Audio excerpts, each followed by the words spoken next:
শাবান মাসের 14 তারিখ দিবাগত রাতকে লাইলাতুল মিন নিসফি শাবান বলা হয়, যা মুসলিম উম্মার কাছে শবে বরাত বা লাইলাতুল বরাত হিসেবে পরিচিত। মুসলমানদের জন্য যা অত্যন্ত মহিমান্বিত ও বরকতময় এক রজনী।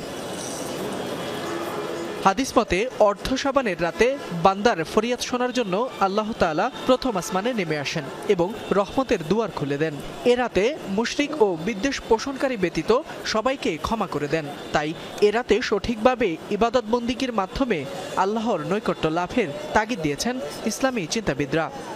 রব্বুল আলামিনের সন্তুষ্টের বাইরে একটা কদম, একটা কাজও আমার হবে না, এমন ভাবে দৃঢ় প্রত্যয় করে আমি এই রজনীকে আমি উদযাপন করব।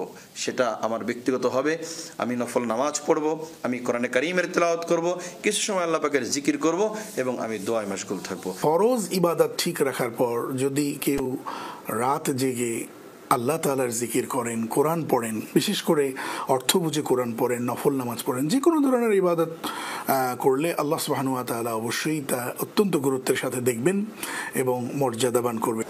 বর্তমান মুসলিম সমাজে শবে বরাতকে ঘিরে রুটি, হালুয়া, আলোকসজ্জা কিংবা আতশবাজি ফোটানোর রেওয়াজ দেখা যায়। তবে এসব কাজে সময় নষ্ট না করে বেশি বেশি ইবাদতের পরামর্শ দিয়েছেন খতিবরা।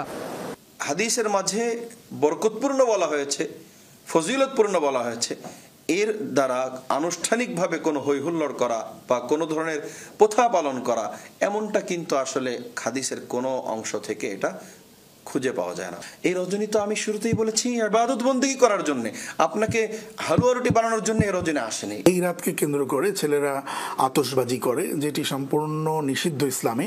অত্যন্ত গুরুত্বের সাথে আমরা নিষেধ করব যে দয়া করে আপনারা এই কাজগুলো করবেন না। শবে বরাতের সঙ্গে এই ধরনের আতশবাজির কোনো সম্পর্ক নেই। সূর্যাস্ত থেকে সূর্যোদয় পর্যন্ত বিস্তৃত থাকে শবে বরাতের ফজিলত। আলেমরা এই দিনটিতে নফল ইবাদত, কোরআন তেলাওয়াত ও জিকির আজকারের পাশাপাশি দান সদকা করার পরামর্শ দিয়েছেন।